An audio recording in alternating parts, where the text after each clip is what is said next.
요한복음 강의 16번째 시간입니다. 요한복음 6장 1절에서 6장 7절까지의 말씀을 먼저 함께 보겠습니다. 요한복음 6장 1절에서 7절까지 우리 같이 한번 읽겠습니다. 그 후에 예수께서 디베랴의 갈릴리 바다 건너편으로 가심에 큰 무리가 따르니 이는 병자들에게 행하시는 표적을 보았음이로라. 예수께서 산에 오르사 제자들과 함께 거기 앉으시니 마침 유대인의 명절인 유월절이 가까운지라.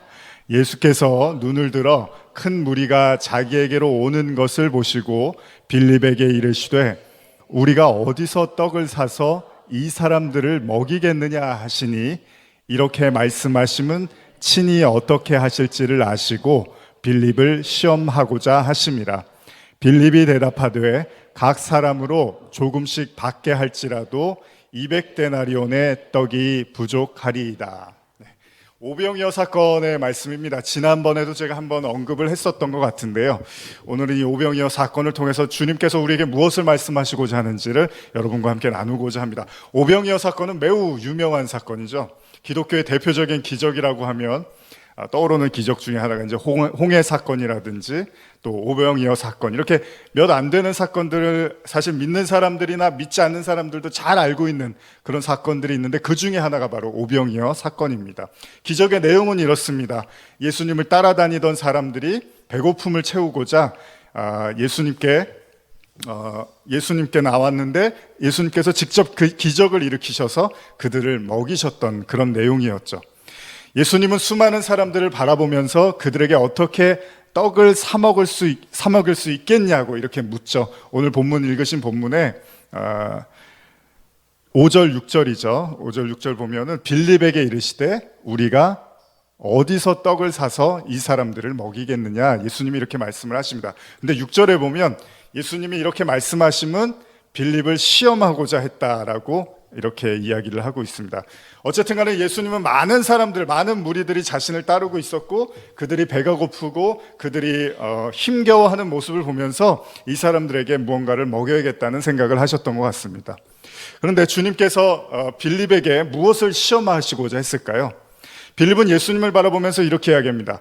여기 이렇게 사람들이 많이 모여 있는데 이 사람들에게 떡을 조금씩만 나눠주려고 해도 200데나리온이 부족합니다. 우리 지난 시간에도 말씀을 나눴지만 한 데나리온이 노동자 하루의 품삯이었습니다. 일꾼의 품삯이었으니까 오늘날의 돈으로 환산을 해보면 약 1,000만 원에서 2,000만 원 사이의 돈이 필요하다고 하죠.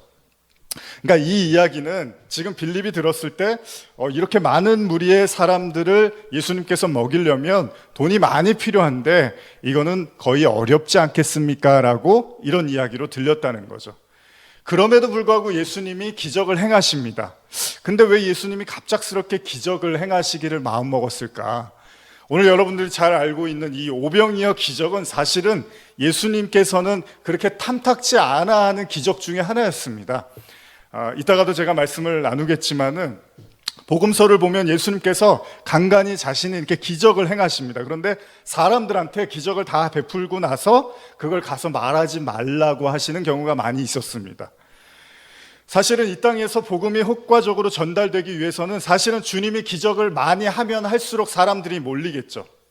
그리고 그게 복음의 아주 유용한 수단, 복음 전파의 수단이 될 거예요. 누구나 봐도 여기서도 만약에 기적이 일어나고 아픈 사람들이 일어나시고 이러면 사람들이 몰릴 거 아니에요. 그런데 예수님이 부단히 꺼렸던 것 중에 하나가 기적을 일으키고 나서 어떤 사람들한테는 가서 사람들한테 말하지 말라고 하셨던 거죠.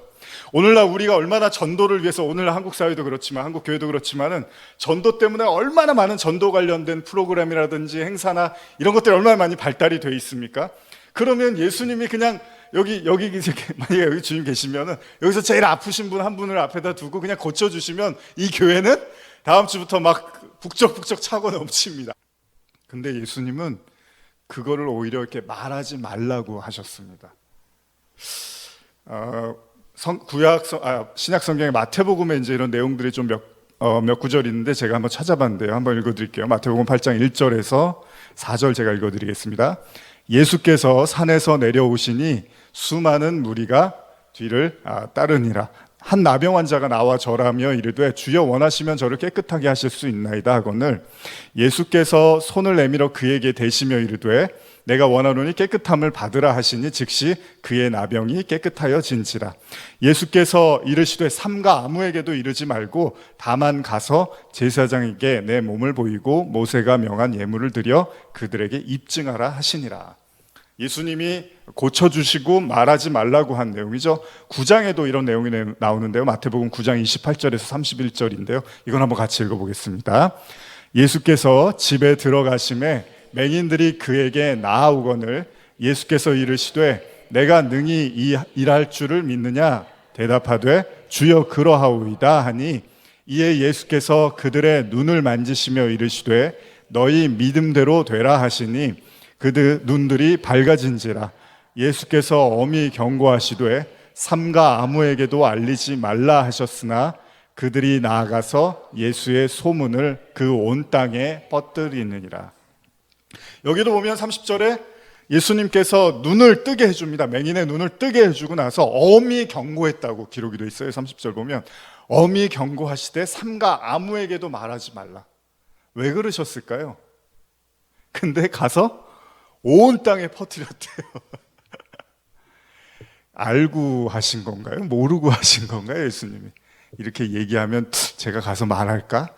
그래 어차피 말할 거니까 내가 그냥 이렇게 말은 그냥 형식적으로 하고 저 사람이 가서 전할 거야, 뭐 이런 생각을 하셨을까요? 아니면 정말로 말하지 말라고 하셨을까요? 근데 오늘 오병이어 사건은요, 지금 한두 사람 문제가 아닙니다. 거기 5천 명이 모여 있는데 그것도 그 중에 막 병이 나서 절박하게 지금 누가 죽어가거나 그런 류의 기적이 아니라 배가 고프고 허기를 달려주기 위해서 지금 기적을 행하시겠다고 예수님이 지금 이런 시도를 하시려고 하는 거죠. 근데 예수님이 이 기적에 대해서 이 기적을 행하기에 조금 걸리게 되는 게 뭐냐면, 예수님이 시험을 받으실 때 광야에서 40일간 금식을 하시고 시험을 받으실 때 사단하고 한 얘기가 있으세요. 마태복음 4장 3절에서 4절인데요. 우리 이것도 한번 같이 읽어보겠습니다. 시작. 시험하는 자가 예수께 나와 이르되 내가 만일 하나님의 아들이거든 명하여 이 돌들로 떡덩이가 되게 하라. 예수께서 대답하여 이르시되 기록되었을 때 사람이 떡으로만 살 것이 아니요 하나님의 입으로부터 나오는 모든 말씀으로 살 것이라 하였느니라 하시니. 분명히 예수님이 사단과의 시험에서 사단이 돌을 변해서 떡으로 만들게 하라고 요구를 합니다. 그런데 이때 예수님이 그걸 거부를 하시죠. 물론 당시에 예수님은 40일 동안 주야로 금식을 하셨습니다. 그러니까 배가 고픈 상태였어요. 그러니까 사단의 의도가 이걸 만들어서 예수님이 먹으세요라고 한 건지, 아니면 예수님이 이 돌을 떡으로만 만들 수 있으면 사람들에게 추앙을 받을 수 있을 거예요. 어떤 의미인지는 정확하게 기술은 되어 있지 않지만 예수님의 대답은 아주 단호합니다. 나는 그렇게 하지 않을 거예요. 왜냐하면 사람은 떡으로만 사는 게 아니라 하나님의 입으로 나오는 말씀으로 살 거야 라고 단호하게 거절을 하셨어요, 예수님이. 그런 예수님이 지금 수천 명이 보는 앞에서 그 기적을 일으키겠다고 하시는 걸 우리가 어떻게 이해해야 하냐는 거죠. 요한복음 6장 8절에서 13절까지의 말씀인데요. 제가 이건 읽어드리겠습니다. 오늘 본문입니다. 계속되는 본문입니다. 제자 중 하나 곧 시몬 베드로의 형제 안드레가 예수께 여짜오되 여기 한 아이가 있어 보리떡 5개와 물고기 2마리를 가지고 있나이다. 그러나 그것이 이 많은 사람에게 얼마나 되겠사옵나이까. 예수께서 이르시되 이 사람들로 앉게 하라 하시니 그곳에 잔디가 많은지라. 사람들이 앉으니 수가 5천 명쯤 되더라. 예수께서 떡을 가져 축사하신 후에 앉아있는 자들에게 나눠주시고 물고기도 그렇게 그들에게 원대로 주시니라. 그들이 배부른 후에 예수께서 제자들에게 이르시되 남은 조각을 거두고 버리는 것이 없게 하라 하심으로 이에 거두니 보리떡 5개로 먹고 남은 조각이 12바구니에 찼더라. 결국 기적을 일으키셨습니다. 그리고 예수님을 따르던 수천 명의 인파가 물고기 2마리하고 떡 5덩이로 모두 배를 불리고 심지어는 12바구니가 남았다고까지 기록을 합니다. 단 한 번도 경험해 보지 못한 일이었습니다. 이 놀라운 기적 앞에서 사람들은 충격을 받았을 거예요. 아니, 어떻게? 여기 계신 분들은 이 사건을 믿으십니까? 그렇게 진짜 하셨다고 믿으십니까? 아니면 그 사실 좀 잘 안 믿어진다 그러실 수도 있겠죠. 그러나 성경에서 기록된 건 그 수많은 사람들이 그 오병이어를 가지고 다 먹고 12광주리 12바구니가 남았다고 기록이 되어 있습니다. 지금 만약에 누가 이런 일을 하면 정말 어마어마하겠죠. 그러니까 그것을 목격한, 그 상황을 목격한 사람들은 당연히 무슨 생각을 했겠습니까? 저 사람이 우리가 기다리던 메시아가 맞구나라고 생각을 했을 거예요. 왜냐하면 우리가 잘 하는 말 중에 아무리 유능한 임금도 해결하지 못하는 건 가난과 배고픔이라고 하잖아요. 근데 그거를 그냥 보는 눈앞에서 예수님이 직접 기적으로 해결을 해버린 거예요. 근데 문제가 생깁니다. 예수님이 가장 우려했던 부분에 문제가 일어납니다. 오늘 설교도 여러분들이 한번 잘 들어보시고 잘 생각해 보실 필요가 있습니다. 하나님은 모든 게 가능하다고 하잖아요. 이따가 제가 말씀 나누겠지만 하나님은 다 하실 수가 있대요. 근데 여러분과 제 삶에서는 왠지 다 안 하고 계시는 것 같잖아요. 그렇죠? 그런 분들이 계실 거예요, 분명히. 다 하실 수 있다고 하는데 나한테는 해준 게 별로 없어. 그런 분들이 분명히 계실 거예요. 요한복음 6장 14절에서 15절입니다. 예수님이 우려했던 일이 일어납니다. 시작. 그 사람들이 예수께서 행하신 이 표적을 보고 말하되 이는 참으로 세상에 오실 그 선지자라 하더라.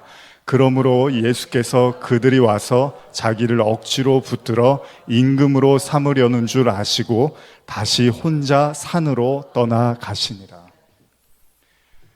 예수님이 예상했던 그대로의 일이 일어납니다. 사람들이 흥분하기 시작하고 사람들이 경악하기 시작합니다.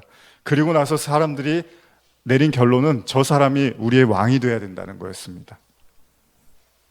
저 사람을 왕으로 세우면 이제 그 하나님의 선택받은 이스라엘 백성들에겐 가난도 배고픔도 그 어려움도 모든 질병도 다 해결을 시켜줄 수 있는 분야라고 확고하게 믿을 수 있었던 거죠. 여러분, 병도 고쳐주시고 가난도 해결해 주시고 배고픔도 해결해 주시는데 이런 왕이 어디 있습니까, 이 세상에.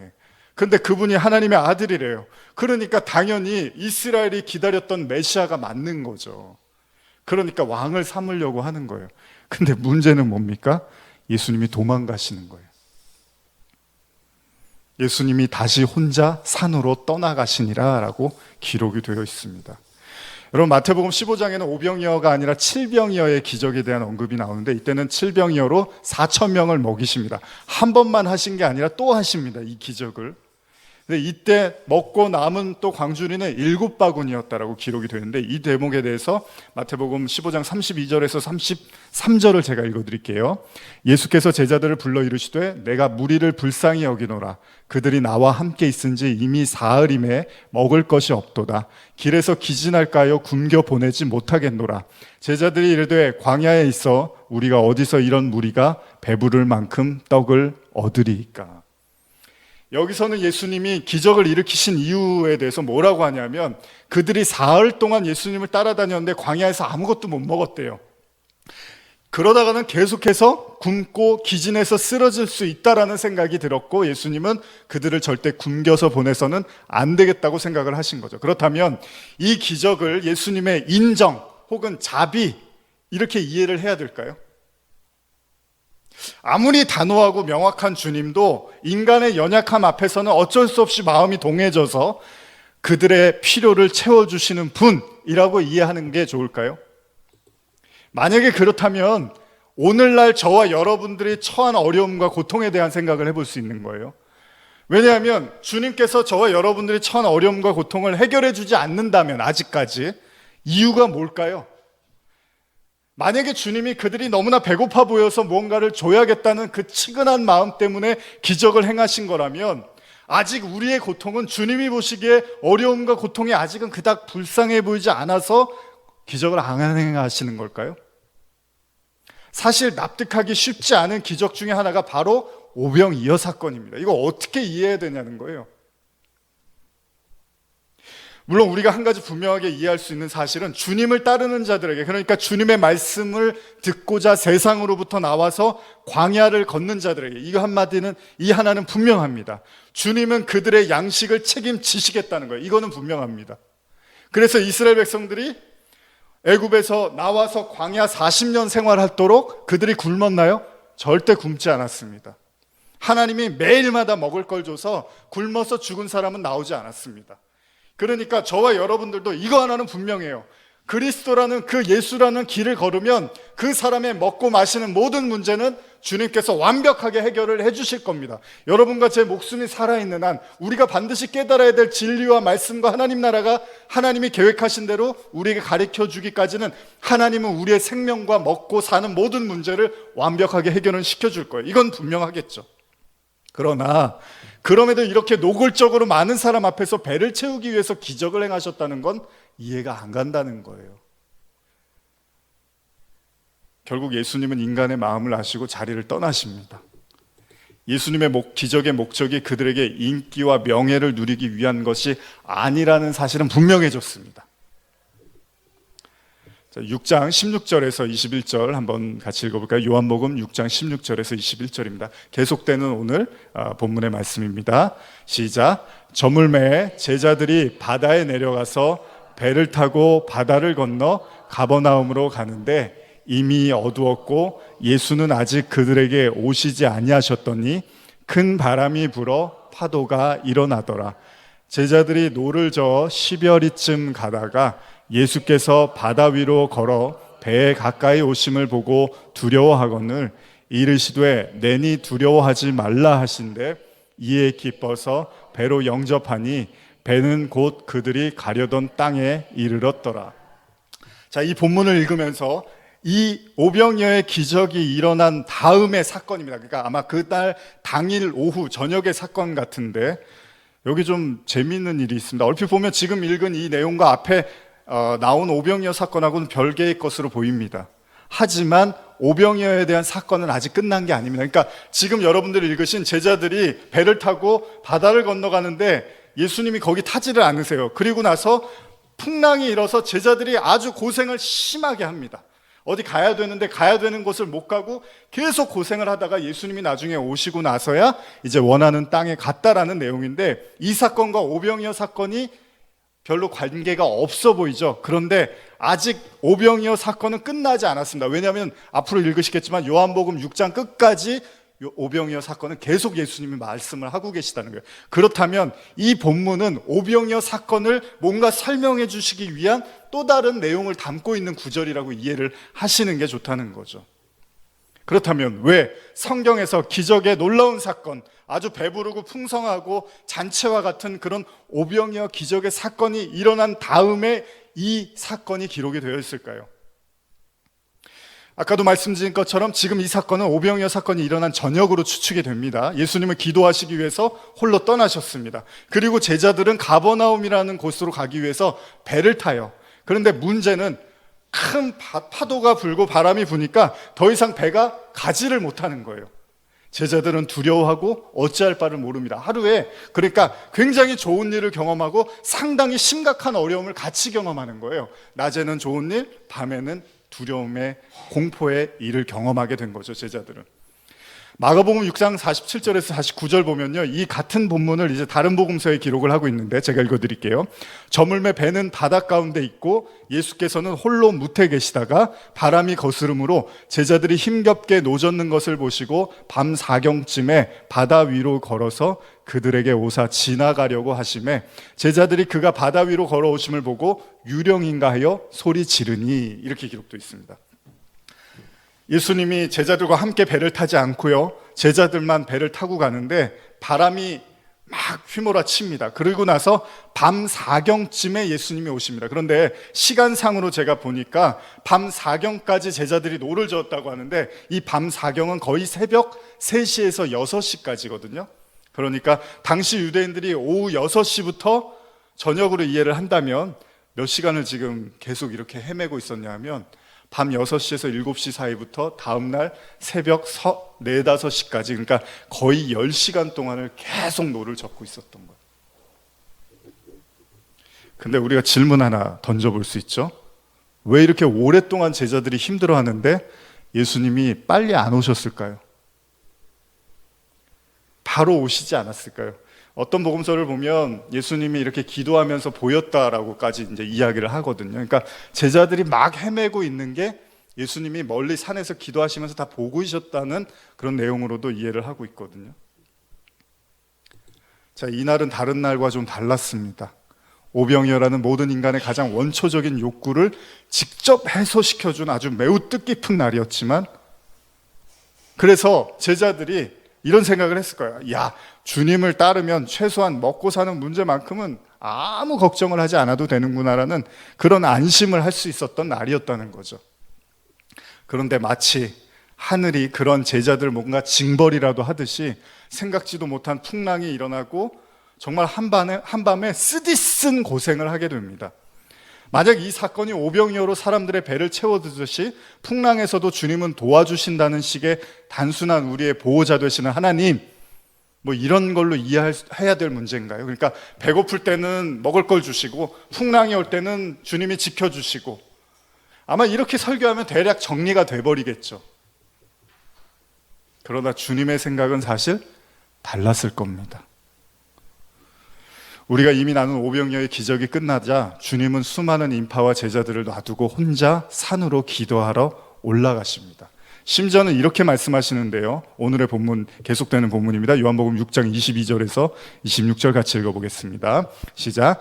이튿날 바다 건너편에 서 있던 무리가 배 한 척 외에 다른 배가 거기에 없는 것과 또 어제 예수께서 제자들과 함께 그 배에 오르지 아니하시고 제자들만 가는 것을 보았더니, 그러나 디베랴에서 배들이 주께서 축사하신 후 여럿이 떡 먹던 그곳에 가까이 왔더라. 무리가 거기에 예수도 안 계시고 제자들도 없음을 보고 곧 배들을 타고 예수를 찾으러 가버나움으로 가서 바다 건너편에서 만나 랍비여 언제 여기 오셨나이까 하니, 예수께서 대답하여 이르시되 내가 진실로 진실로 너희에게 이르노니 너희가 나를 찾는 것은 표적을 본 까닭이 아니요 떡을 먹고 배부른 까닭이로다.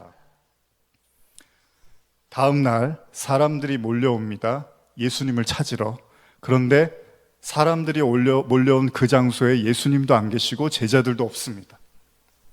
그러니까 사람들이 더 혈안이 돼서 예수님을 찾으러 가버나움으로 가서, 여기 바다 건너편이란 뜻이 있는데 아마 저는 그렇게 이해합니다. 인간의 생각 건너편에 하나님의 생각이 있는 거죠. 그러니까 완전히 다른 생각을 하고 있는 거예요. 이쪽하고 이쪽은 완전히 다른 생각을 하고 있는 거예요. 그래서 그들이 바다를 건너가 봤더니 거기 예수님이 계시는 거예요. 근데 그 예수님이 그들에게 뭐라고 합니까? 너희들이 지금 나를 찾는 거는 어제 내가 오병이어라는 기적을 일으킨 표적 때문이 아니라 떡을 먹고 배불러서야 라고 말씀을 하십니다.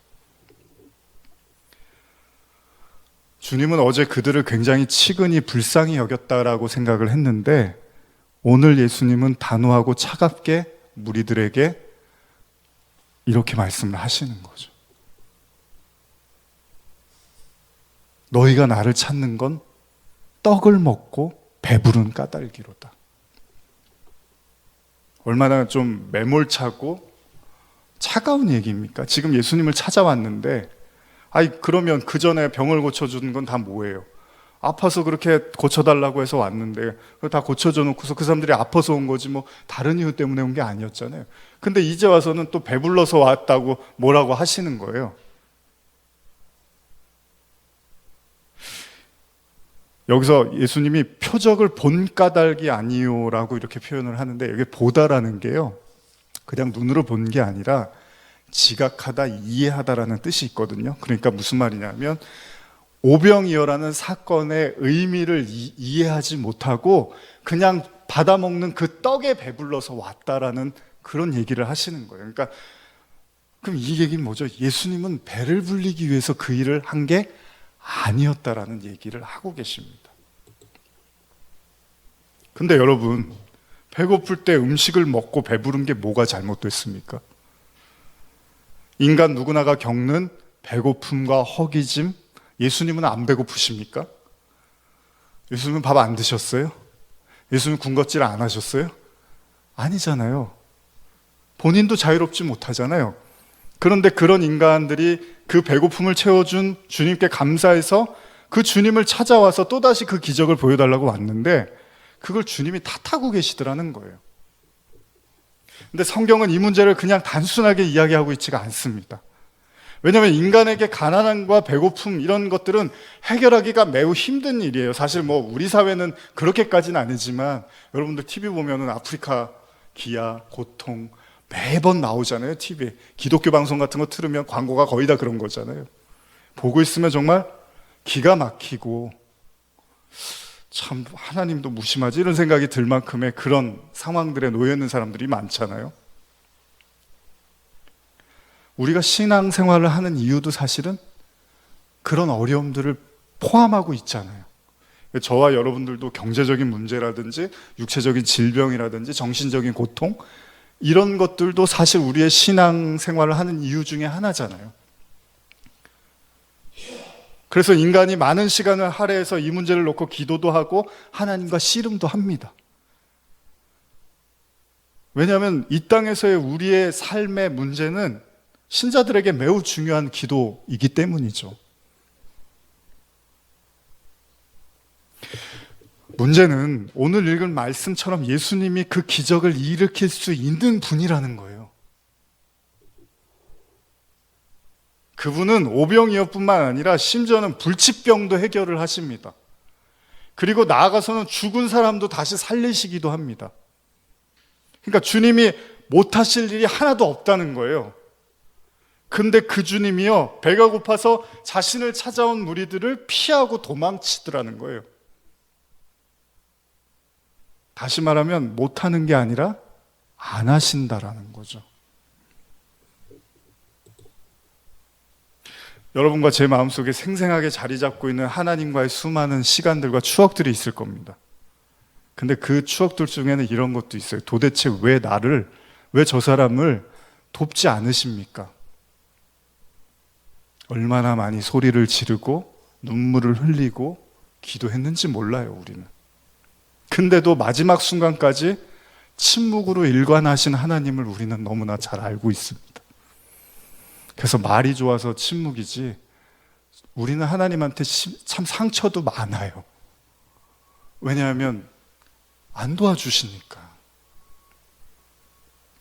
못 하시는 게 아니라 안 하시니까. 그러면 사람들이 와서 말합니다. 기도가 부족해. 기도를 더 해야 돼. 혹은 죄 때문이야. 무슨 죄를 졌는지 한번 찾아봐. 근데 그런 걸로는 속 시원하게 풀리지가 않는 거예요.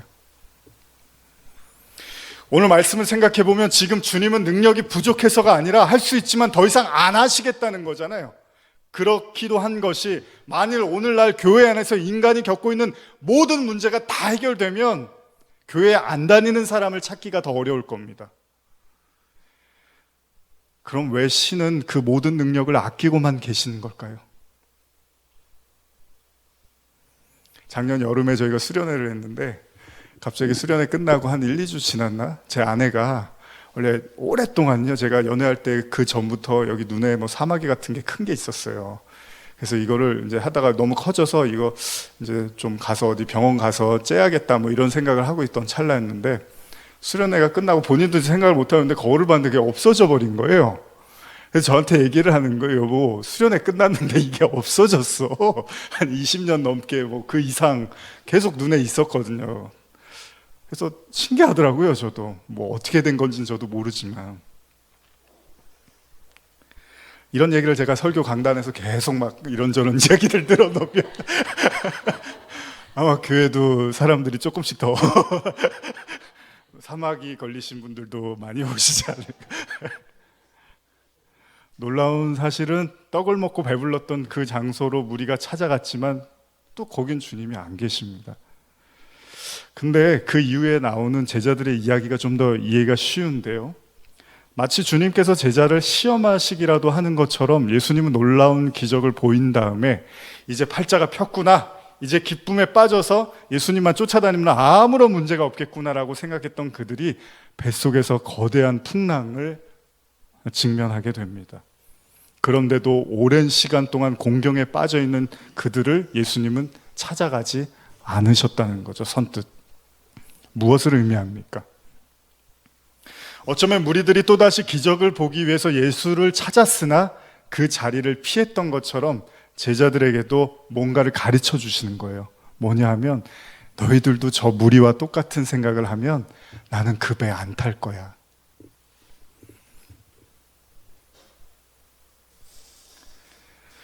모든 사람들이 하고 있는 그 생각을 제자인 너희들도 똑같은 생각을 갖고 있으면 난 너희하고 같이 하지 않을 거야. 그럼 뭐하러 예수님은 기적을 일으키셨을까요? 요한복음 6장 13절하고 마가복음 8장 8절 보면요, 이런 말씀이 있는데요. 항상 오병이어나 칠병이어를 기록한 다음에 꼭 요 내용이 들어가는데 제가 읽어드릴게요. 이에 거두니 보리떡 5개로 먹고 남은 조각이 12바구니에 찼더라. 또 8장 8절, 마가복음 8장 8절은 배불리 먹고 남은 조각 7광주리를 거두었으며. 성경을 보면요, 계속 이런 내용이 꼭 따릅니다. 오병이어라든지 칠병이어에. 그럼 우리 이걸 보고 뭐라고 생각하죠? 야, 참 많이도 하셨구나. 역시 주님은 모자람이 없고 넘치게 베푸시는구나. 제가 프랑스 있을 때 중국 사람들하고 친했거든요. 그 집에 초대를 해서 뭐 이렇게 음식을 주는데 정말 많이 주더라고요. 그래서 뭐 같이 햄버거를 먹어도 햄버거를 하나를 더 시켜요. 그래서 왜 그러지? 누가 더 오나 그러는데 하나 혹시 부족하면 하나 더 먹으라고. 그래서 참 인심이 좋구나. 그런 생각을 했었는데 아마 이 구절도 그러면 예수님이 꼭 딱 맞게 하는 거는 안 돼. 하더라도 좀 더 먹고 이렇게 남아야지 그게 좋은 거지. 이렇게 후한 분이구나라고 해서 이렇게 남기셨을까요? 그러나 좀 다른 관점에서 이 구절을 생각해 보면요, 우리는 이런 생각을 할 필요가 있습니다. 주님은 기적을 일으킨 다음에 뭔가를 남겨야 된다는 거예요. 그러니까 주님이 오병이어의 기적을 우리에게 보여주셨어요. 그러면 그걸 본 사람들은 반드시 무언가를 남겨야 된다는 거예요. 보고서 배불러요, 참 좋아요, 이게 주님의 뜻이 아니라 주님이 위험을 무릅쓰고 본인이 원치도 않음에도 불구하고 그 일들을 행하셨을 때는 그 다음에 우리가 그걸 통해서 뭔가를 남겨야 된다는 거예요. 그래서 7광주리가 남았다, 12광주리가 남았다, 이런 말들이 기록이 되어 있다고도 볼 수 있다는 거죠. 만약에 사람들의 배고픔을 채워주기 위한 게 목적이었다면 예수님은 계속 그 일을 해주셔야 돼요. 그 다음날 온 사람들한테도 계속 오병이어의 기적을 일으켜줘야 되는데 그걸 안 하신다라는 거죠. 그리고 오늘날도 그런 주님이라면 여러분과 제가 기도를 안 해도 주님이 먼저 주셔야 돼요. 그냥 그리스도인들에게는. 그러니까 배부르기 위한 게 목적이 아니었다는 거잖아요. 그러면 여러분과 저도 마찬가지예요. 저와 여러분들의 삶과 신앙 속에서 주님이 무언가 기적을 일으키시고 이건 하나님이 하신 걸 거야 라고 믿어지는 일들이 일어났을 때 반드시 여러분과 저는 그걸로 배를 불리는데 끝나는 게 아니라 그걸로 뭔가를 남겨야 되는 거예요. 마태복음 25장 14절에서 18절 한번 같이 읽어볼까요? 시작. 또 어떤 사람이 타국에 갈 때 그 종들을 불러 자기 소유를 맡김과 같으니 각각 그 재능대로 한 사람에게는 금 5달란트를, 한 사람에게는 2달란트를, 한 사람에게는 1달란트를 주고 떠났더니 5달란트 받은 자는 바로 가서 그것으로 장사하여 또 5달란트를 남기고 2달란트 받은 자도 그같이 하여 또 2달란트를 남겼으되 1달란트 받은 자는 가서 땅을 파고 그 주인의 돈을 감추어 두었더니. 예수님이 천국과 심판에 관한 말씀을 하셨던 마태복음 25장의 내용입니다. 여기 지금 읽으신 것처럼 한 주인이 자기가 멀리 타국으로 떠날 때 종들에게 달란트를 맡깁니다. 뭐 돈이라고 생각하셔도 좋고 여러 가지 재능이라고 생각하셔도 좋습니다. 그랬더니 5을 받은 사람은 장사를 해서 5을 남깁니다. 2개를 받은 사람은 또 장사를 해서 2개를 남깁니다. 근데 하나를 받은 사람은 그걸 땅에 묻어둡니다. 자, 그리고 나서 다시 주인이 돌아옵니다. 마태복음 25장 19절, 21절 제가 읽어드릴게요.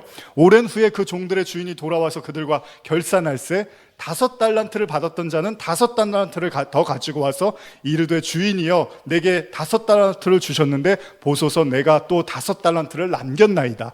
그 주인이 이르되 잘하였도다. 착하고 충성된 종아 내가 적은 일에 충성하였음에 내가 많은 것을 내게 맡기리니 내 주인의 즐거움에 참여할지어다. 2달란트도 마찬가지죠. 2달란트를 납겼더니 또 주님이 칭찬을 합니다. 그런데 문제가 생깁니다. 하나를 받은 사람이 땅에 묻어둔 게 문제가 되는데 이거 한번 같이 읽어볼까요? 마태복음 25장 25절 27절까지입니다. 시작. 두려워하여 나아가서 당신의 달란트를 땅에 감추어 두었나이다. 보소서 당신의 것을 가지셨나이다. 그 주인이 대답하여 이르되 악하고 게으른 종아 나는 심지 않은 데서 거두고 해치지 않은 데서 모으는 줄로 내가 알았느냐. 그러면 내가 마땅히 내 돈을 취리하는 자들에게나 맡겼다가 내가 돌아와서 내 원금과 이자를 받게 하였을 것이니라 하고 30절입니다. 시작. 이 무익한 종을 바깥 어두운 데로 내쫓으라. 거기서 슬피 울며 이를 갈리라 하니라. 뭐 돈이나 달란트, 재능 이런 걸로 우리가 이해를 하는데요. 그러나 다른 의미에서 오늘 나눈 오병이어의 관점에서 이 말씀을 보면 메시지가 있다는 거예요. 그게 뭐냐면 우리는 반드시 주님께서 우리에게 주신 것을 통해서 무언가를 다시 내놔야 된다는 거예요. 그러니까 남긴다는 거는 뭐냐면 하나님은 이 땅에서 우리에게 기적이라든지 생활을 통해서 어떤 일들을 일으키시잖아요. 그런데 그건 땅의 거예요. 분명히 땅의 거예요. 왜냐하면 하늘의 것이 직접 우리에게 올 수는 없으니까. 그 땅의 것을 통해서 기적을 일으켜요. 오병이어처럼. 그 몇 안 되는 오병이어를 가지고 막 4,000명이 먹어요. 그러면 주님은 그걸 보여준 다음에 우리에게 묻는 거예요. 자, 내가 이걸 너희에게 보여줬어. 그럼 너희는 이제 나에게 뭘 돌려줄래? 무엇을 깨달았니? 라고 묻는 거죠. 그런데 다른 5개 받은 자는 그 5을 받아서 그 5으로 5을 남겼어요. 주님이 준 걸로 그 5의 의미를 깨달았다는 얘기로 이해할 수 있죠. 2를 받은 사람도 그 2의 기적이라든지 2의 은혜를 통해서 그 2의 은혜를 깨달아서 남겼어요. 그런데 하나를 받은 자는 그 하나를 받아서 하나를 남긴 게 아니라 땅에 묻었어요. 그런데 이걸 우리가 이렇게 생각할 수 있어요. 오늘 예수님이 오병이어 하고서 배에다가 넣었잖아요. 자기 배를 채웠잖아요. 땅적인 걸 우리가 이 세상이라고 하잖아요. 그러면 그 주님의 기적으로 그냥 그걸 내 배에다 넣어버렸어요. 그럼 땅에 묻은 거하고 크게 다르지 않잖아요. 그렇게 묻어버렸더니 주님이 뭐라 그래요? 그걸로 왜 하나를 못 남겼니? 내가 이 이익을 취하는 줄 몰랐어? 차라리 이자를 받으러 딴 사람에게 줬겠다 라고 주님이 말씀하시는 거예요. 그러면 주님이 원하시는 거는 내가 너희에게 베푼 기적과 이적과 모든 말씀들의 그 역사들은 반드시 저와 여러분들이 남겨야 된다는 거예요. 하나님의 뜻이 무엇인지를. 나중에 물어봤을 때 대답을 해야 되는데 만약에 내가 그거 왜 했는지 아니? 내가 그 기적을 왜 일으켰는지 아니라고 했을 때 그것 때문에 저희가 참 좋았어요. 이래버리면 안 된다는 거예요.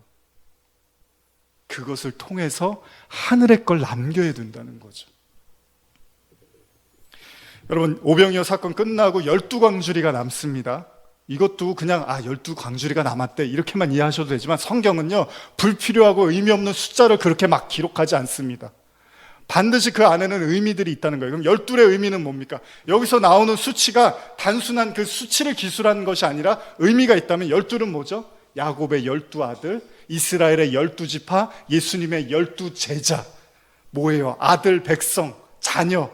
이 떡을 먹고 이 오병이어를 먹고 자녀가 되라고 준 건데 그걸로 배를 불렸다는 거예요. 그래서 예수님이요 이제 설명 쫙 하십니다. 요한복음 6장 27절에서 35절입니다. 길지만 이거는 이제 예수님이 왜 이 일을 했는지를 다 설명해 주시는 거예요. 시작. 썩을 양식을 위하여 일하지 말고 영생하도록 있는 양식을 위하여 하라. 이 양식은 인자가 너희에게 주리니 인자는 아버지 하나님께서 인치신 자니라. 그들이 묻되 우리가 어떻게 하여야 하나님의 일을 하오리이까? 예수께서 대답하여 이르시되 하나님께서 보내신 이를 믿는 것이 하나님의 일이니라 하시니 그들이 묻되 그러면 우리가 보고 당신을 믿도록 행하시는 표적이 무엇이니까? 하시는 일이 무엇이니까? 기록된 바 하늘에서 그들에게 떡을 주어 먹게 하였다 함과 같이 우리 조상들은 광야에서 만나를 먹었나이다. 예수께서 이르시되 내가 진실로 진실로 너희에게 이르노니 모세가 너희에게 하늘로부터 떡을 준 것이 아니라 내 아버지께서 너희에게 하늘로부터 참 떡을 주시나니 하나님의 떡은 하늘에서 내려 세상에 생명을 주는 것이니라. 그들이 이르되 주여 이 떡을 항상 우리에게 주소서. 예수께서 이르시되 나는 생명의 떡이니 내가 오는 자는 결코 줄이지 아니할 터이요 나를 믿는 자는 영원히 목마르지 아니하리라. 예수님이 행하시는 어떤 일도 우리의 육신적인 배를 채우기 위한 목적으로 주시는 건 없다라는 겁니다. 그렇다고 주님이 하나님이 우리의 먹고 살고 생활하는 문제를 등한시하는 건 더더욱 아닙니다. 이 성경 안에는 오직 하나님의 나라, 그리고 여러분과 제가 어떻게 하나님의 자녀가 되는지에 대한 얘기만 하고 있다는 거예요. 그걸 우리가 남기지 못하고 그냥 떡을 먹고 배를 불러서 감사합니다 라고 찬양을 해버리면 그 신앙에는 하나님이 안 계시다는 겁니다. 오늘날 신앙을 한번 생각해 보십시오. 오늘날 교회들을 생각해 보십시오. 그들은 저마다 기도 제목을 가지고 부르짖고 외칩니다. 물론 하나님은 너무나 잘 아십니다. 그 일들이 그들에게 너무나 심각하고 어려운 일이라는 걸. 그런데 하나님의 관심은 거기에 있지 않습니다. 그리고 또 하나, 저와 여러분들의 욥의 이야기도 그렇지만 욥이 고난을 심하게 받잖아요. 그런데 죽습니까? 안 죽습니다. 하나님이 사단에게 고통을 줄 수는 있지만 목숨은 허락을 안 합니다. 무슨 이야기냐면 저와 여러분들이 하나님이 함께 하시고 택하신 자로서의 그 여정을 가면 하나님은 그 마지막 순간까지 우리를 다 지켜내실 거라는 거예요. 이건 당연하고 확실한 말씀입니다. 그러나 하나님이 우리에게 던져주시는 말씀과 그 모든 기적과 이적과 하나님의 역사는 다 하늘의 자녀가 되기 위한 그 말씀 외에는 없다는 거예요. 하나님은 거기 외에는 관심이 없습니다. 반드시 여러분들은 하나님의 말씀을 통해서 12광주리를 남겨야 되는 거예요. 자녀가 돼야 되는 거죠. 모든 말씀의 초점은 다 거기에 맞춰져 있습니다. 여러분, 제가 지금 6장까지 요한복음 강의하는데 예수님이 허투루 그냥 기분 좋으라고 하신 얘기가 단 한 자라도 있습니까? 없습니다. 예수님의 모든 관심은 여러분과 저의 영원한 삶, 생명, 자녀 이 외에는 없다는 거예요. 여러분들은 반드시 그걸 남기시면 됩니다. 그래서 제자들은 배를 타고 표류하는 신세가 되어버렸다는 겁니다. 주님은 제자들을 호되게 가르치고 있었던 거죠. 생명의 떡을 육신의 떡으로 이해해버린 제자들에겐 그 의미를 깨닫기 위한 고난의 시간을 허락하셨던 거죠. 그러나 그들이 그 풍파 속에서 도대체 왜 우리에게 이런 일이 일어났을까라고 고뇌하고 소리 지르며 기도하는 그 순간에 주님은 무리를 걸어서 오십니다. 이 내용만 말씀드리고 이제 마무리하겠습니다. 무리를 걷는다는 게 무슨 의미일까요? 예수님은 하늘의 존재이기 때문에 결국 저와 여러분들도 무리를 걷게 하기를 원하시는 거예요. 무리를 걷는다는 건 이 아래의 이 세상에 빠지지 않는 믿음. 우리가 주기도문 할 때 우리를 시험에 들게 하지 마옵시고 다만 악에서 구하옵소서 이런 기도를 하잖아요. 주님은 결국 우리를 단련시키고 말씀으로 가르쳐서 우리를 이 아래의 바닷물, 이 세상에 빠지지 않는, 좌우나 우로나 치우치지 않고 오직 하나님의 자녀로 이 세상을 이기며 살게 하는 그 자녀로 만드시겠다는 겁니다. 주님은 생명의 떡이십니다. 오늘 저와 여러분들이 그 떡을 먹고 하나님의 자녀, 아들 되는 은혜가 있기를 소원합니다. 기도하시겠습니다. 자, 요한복음 강의 17번째 시간입니다. 요한복음 6장 36절부터 함께 말씀 보실 텐데 6장 전체를 다 보실 텐데 말씀이 굉장히 깁니다. 그래서 여러분들하고 다 읽기에는 너무 많아서 제가 요한복음 6장 36절에서 50절까지를 읽어드리고요. 51절부터는 여러분과 같이 읽겠습니다. 먼저 50절까지 말씀을 제가 읽어드리겠습니다. 성경 있으신 분들은 같이 보시면서 읽어주셔도 좋습니다. 요한복음 6장 36절 이하 읽어드리겠습니다. 그러나 내가 너희에게 이르기를 너희는 나를 보고도 믿지 아니하는도다 하였느니라. 아버지께서 내게 주시는 자는 다 내게로 올 것이요 내게 오는 자는 내가 결코 내쫓지 아니하리라. 내가 하늘에서 내려온 것은 내 뜻을 행하려 함이 아니요 나를 보내신 이의 뜻을 행하려 함이니라. 나를 보내신 이의 뜻은 내게 주신 자 중에 내가 하나라도 잃어버리지 아니하고 마지막 날에 다시 살리는 이것이니라. 내 아버지의 뜻은 아들을 보고 믿는 자마다 영생을 얻는 이것이니 마지막 날에 내가 이를 다시 살리리라 하시니라. 자기가 하늘에서 내려온 떡이라 하심으로 유대인들이 예수에 대하여 수군거려 이르되 이는 요셉의 아들 예수가 아니냐? 그의 부모를 우리가 아는데 자기가 지금 어찌 하늘에서 내려왔다 하느냐? 예수께서 대답하여 이르시되 너희는 수군거리지 말라. 나를 보내신 아버지께서 이끌지 아니하시면 아무도 내게 올 수 없으니 오는 그를 내가 마지막 날에 다시 살리리라. 선지자의 글에 그들이 다 하나님의 가르치심을 받으리라 기록되었은즉 아버지께 듣고 배운 사람마다 내게로 오느니라. 이는 아버지를 본 자가 있다는 것이 아니니라. 오직 하나님에게서 온 자만이 아버지를 보았느니라. 진실로 진실로 너희에게 이르노니 믿는 자는 영생을 가졌나니 내가 곧 생명의 떡이니라. 너희 조상들은 광야에서 만나를 먹었어도 죽었거니와 이는 하늘에서 내려오는 떡이니 사람으로 하여금 먹고 죽지 아니하게 하는 것이니라. 여기까지가 예수님의 오병이어 이후에 이제 사람들에게 그 제자들에게 나누시는 말씀입니다. 일종의 설교같이 생각을 하시면 됩니다. 지금 떡에 대한 말씀을 하고 계시고 하나님께서 인도하지 않으면 올 자가 없다 이런 말씀도 하십니다. 계속해서 51절 이하 함께 51절에서 59절까지의 말씀을 함께 읽겠습니다. 시작. 나는 하늘에서 내려온 살아있는 떡이니 사람이 이 떡을 먹으면 영생하리라. 내가 줄 떡은 곧 세상의 생명을 위한 내 살이니라 하시니라. 그러므로 유대인들이 서로 다투어 이르되 이 사람이 어찌 능히 자기 살을 우리에게 주어 먹게 하겠느냐. 예수께서 이르시되 내가 진실로 진실로 너희에게 이르노니 인자의 살을 먹지 아니하고 인자의 피를 마시지 아니하면 너희 속에 생명이 없느니라.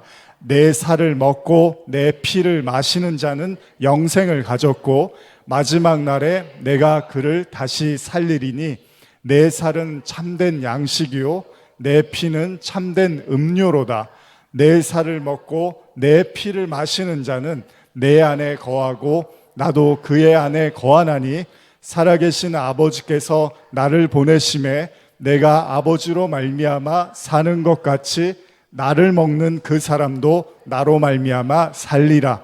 이것은 하늘에서 내려온 떡이니 조상들이 먹고도 죽은 그것과 같지 아니하여 이 떡을 먹는 자는 영원히 살리라.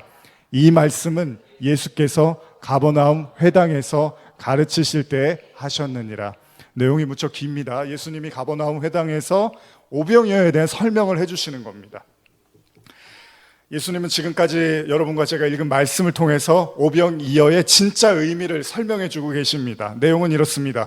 주님이 자신이 살과 피를 먹지 않으면 자신의 살과 피를 먹지 않는 사람은 영생을 얻을 수 없지만 자신의 살과 피를 먹는 자는 영생을 얻을 수 있다라는 말씀이죠. 그래서 요한복음 6장 49절 50절 여러분이 읽으셨는데 너희 조상들은 광야에서 만나를 먹었어도 죽었거니와 이는 하늘에서 내려오는 떡이니 사람으로 하여금 먹고 죽지 아니하게 하는 것이니라 라고 말씀하십니다.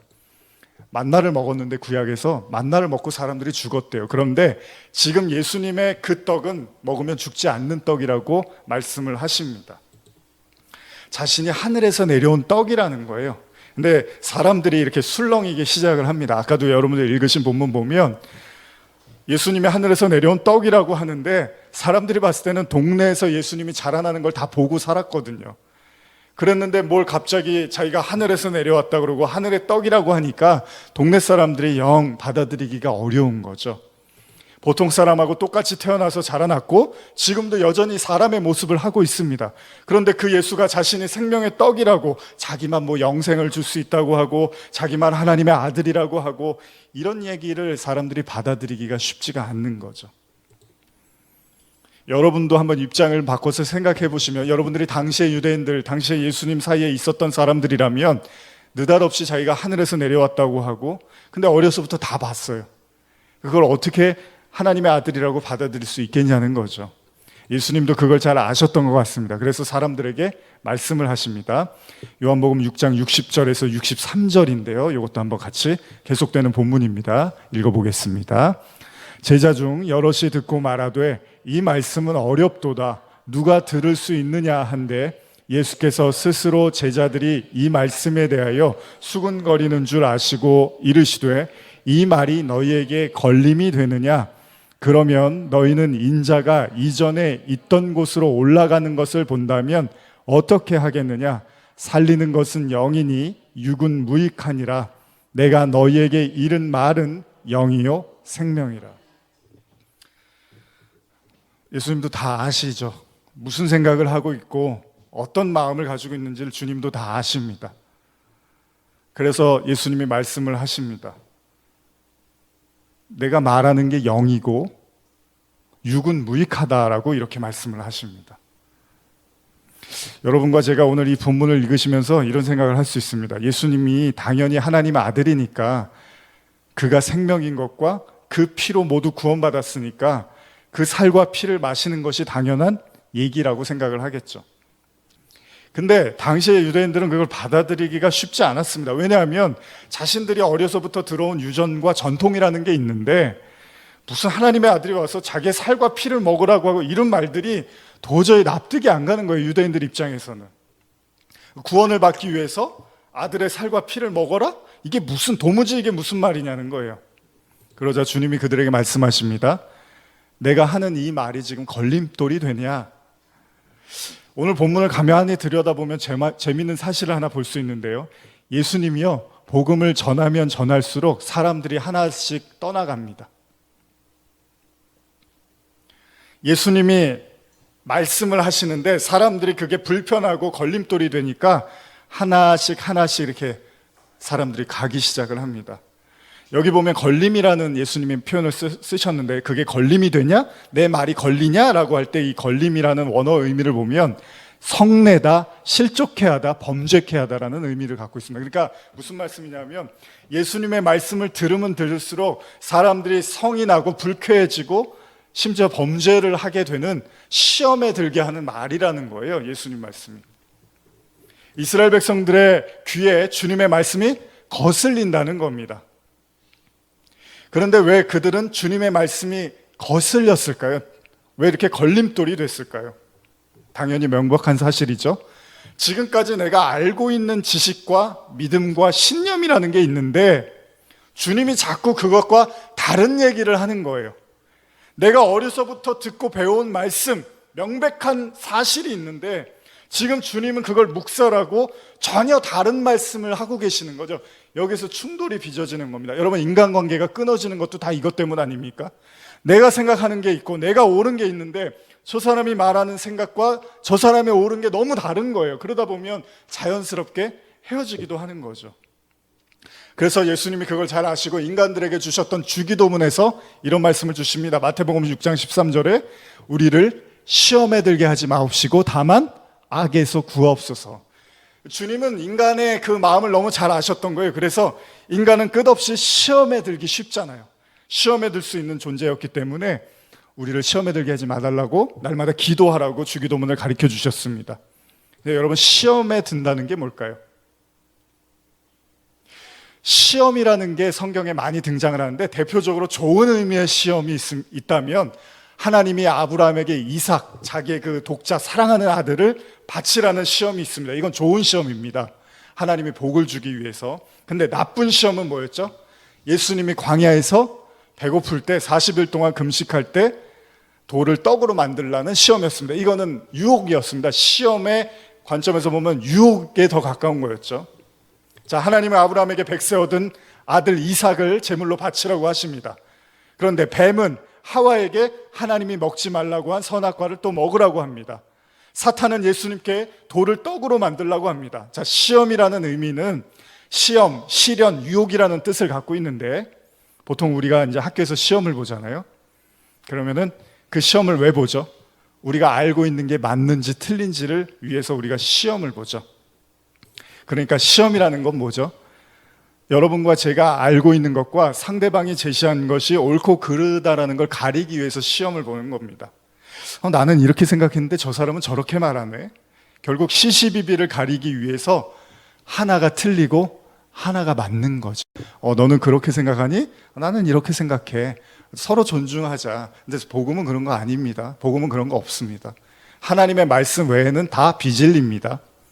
우리가 복음을 잘못 이해하면 복음적이니까 다 존중해주고 이해해주고 배려해주고 다 옳다고 해주는 게 복음 아닙니다. 그런 복음은 없습니다. 성경은 딱 하나님의 말씀만 진리라고 하는 겁니다. 그러나 그 하나님의 말씀이 진리지만 독단적이고 막 고약하게 인간을 그런 얘기는 또 아닙니다. 하나님은 인간에게 하나님의 말씀을 계시하시고 증거하지만 결국 그것들을 우리가 선택하고 우리가 그걸 감당해 나갈 수 있도록 또 기다려 주시기도 합니다. 어쨌든 간에 이스라엘 백성들에게 지금 주님의 말씀은 자꾸 걸림돌이 되는 거예요. 왜? 그들이 믿고 있는 것과 주님의 말씀이 너무나 차이가 나는 거죠. 여러분도 한번 잘 생각해 보십시오. 여러분들이 정말로 잘 복음을 이해하고 있는지, 여러분들이 말씀을 잘 믿고 있는 건지, 아니면 하나님은 지금 정반대 얘기를 여러분들에게 던지고 계시는지. 그렇다면 우리는 이 충돌에서 어떤 일이 일어나야 되죠? 결국 우리의 생각이 포기가 되어지고 하나님의 생각을 받아들이든지, 아니면 우리의 생각을 고집하고 하나님의 말씀을 떠나든지 둘 중에 하나를 하게 돼 있습니다. 인간은 자연스럽게. 요한복음 6장 64절에서 66절 우리 같이 한번 읽어보겠습니다. 시작. 그러나 너희 중에 믿지 아니하는 자들이 있느니라 하시니 이는 예수께서 믿지 아니하는 자들이 누구며 자기를 팔 자가 누구인지 처음부터 아심이로라. 또 이르시되 그러므로 전에 너희에게 말하기를 내 아버지께서 오게 하여 주시지 아니하면 누구든지 내게 올 수 없다 하였노라 하시니라.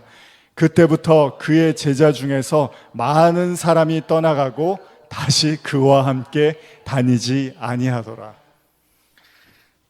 내 말은 영이요 육이라고 예수님이 말씀하신 이 한마디로 예수님과 유대인과의 관계를 정리를 하시는데, 보십시오. 지금 예수님이 말씀을 전하면 전할수록 사람들이 다 떠나갑니다. 그리고 심지어는 6장 66절 또 666이에요 또 여기 보면 다시는 그와 함께 다니지 아니하더라. 아예 이제 예수님을 쳐다볼 마음도 없어지더라는 거예요.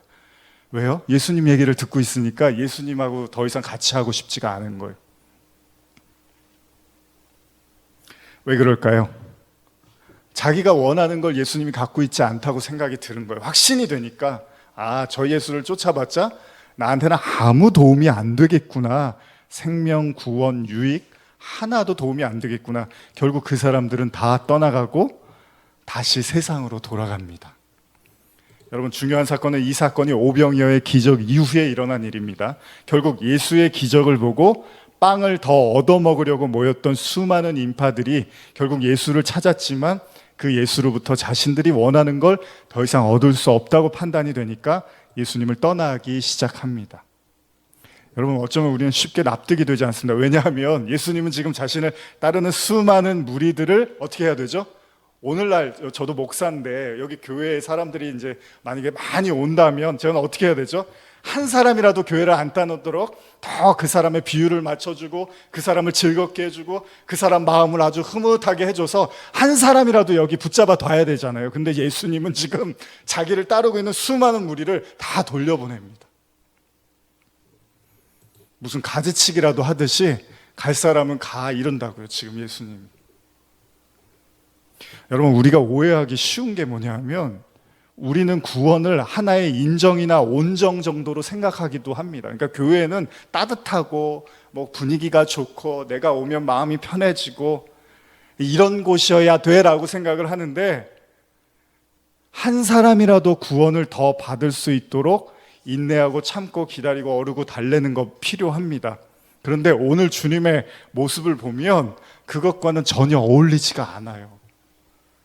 오병이어를 한 번 했으면 두 번이라도 더 하고 세 번, 네 번이라도 계속해서 사람들을 불러 모아야 될 판국인데 예수님은 나 오병이어 그러려고 한 거 아니야. 그런 마음 있으면 저리 가. 다 가도 좋아. 이러고 계시더라는 거예요.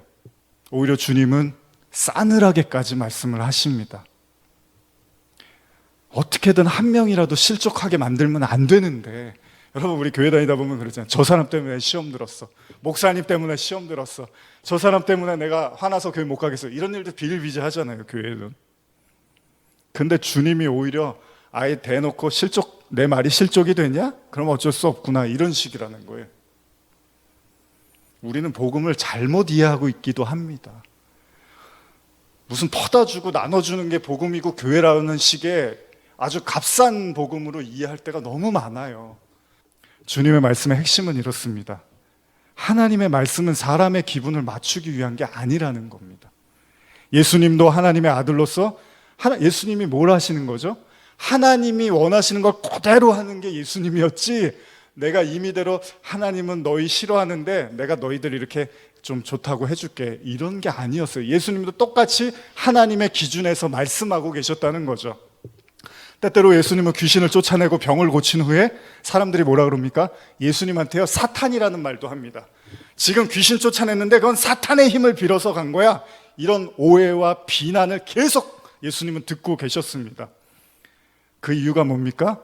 유대인들이 자신의 신앙을 인정할 수가 없었기 때문이에요. 그러니까 예수님께 들은 얘기가 너희들은 심판받을 거야, 너희들은 회개해야 돼, 계속 예수님이 이런 얘기를 하니까 화가 나니까 나중에는 예수님이 사탄이야 이렇게까지 얘기를 했다는 겁니다.